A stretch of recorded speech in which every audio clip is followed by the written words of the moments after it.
айцхан өмнө намайг гамбруу уухтай отгонтой гэдгээ. Би сургуулийн өмнөх боловсролын байгууллагт 13 дахь жилдээ ажиллаж байна. Хэвлэн сумын толгойр цэцэрлэгт багшийн туслагын ажил хийж байна. Бага насны хүүхдэд ажиллах гэгээлэг фитнесээ ирч хүчийг мэдэрдэг болохоор багшийн мэргэжлийг би сонгосон. Бяцхан шив нарынхаа төлөө энэхүү биеэ зориулж багш мэргэжилд би хайртай. Мөн би мэргэжлээрээ бахархаж явдлаа. Одоо та бүхэндээ хүүхдийг аюулгүй байдлаас өөрийгөө хамгаалах чадварт сургаж буй сургалтын явцаас танилцуулъя.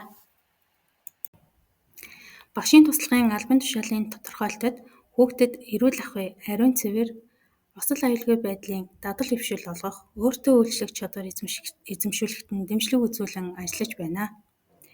Иймээс миний бие бэлтгэл бүлгийн хүүхдүүдтэй аюулгүй амьдрах ухааны чадварт эхлэх цагийн үнэлгээ хийхэд төрсөн үед бусдаас тусламж хүсэх чадвар 63%-тай доогуур үнэлэгдсэн тул эрүүл мэндийн самбарт QR кодтай зураг тууцыг байршуулан хүүхдүүдтэй өөрийгөө хамгаалах аргад суралцуулан ажиллаж байна.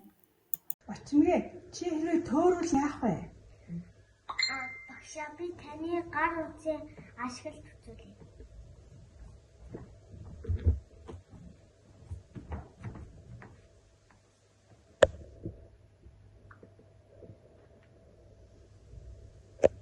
Гараа ашиглаад тусламж өгнө.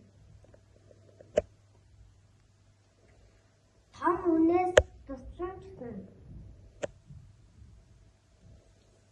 Аав ээжээсээ той намаа ээж аваач гэж гуйв.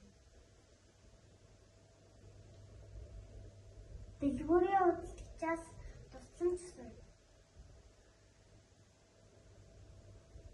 Цагдаа ахаас тусламж өгнө. За бачимг маань төөрсөн үедээ бусдаас тусламж гомх чадвар нь маш сайн болсон байна. За баярлалаа бачимгтэй.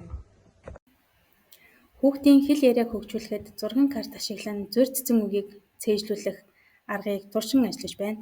Зургийн карт ашигласнаар хүүхэд зургийн учир утгыг өөрийн үгээр илэрхийлэх, учир шалтгааныг ойлгох, тогтоох чадвар нь хөгжиж байна. Энэхүү арга нь хүүхдийн хэл яриаг хөгжүүлэх, сэтгэн бодох чадварыг хөгжүүлэхэд үр дүнтэй арга гэж үзэж байна. Энэхүү туршлагаа 2 дугаар бүсгийн багш нар болон өөрийн цэцэрлэгийн эцэгчүүдтэй түгээн дэлгэрүүлсэн. Одоо та бүхэнд хүүхдүүдийн цээжилсэн зурь цэцэн үгнээс танилцуулъя. Одоо та бүхэнд хүүхдүүдийн цээжилсэн зурь цэцэн үгнээс танилцуулъя.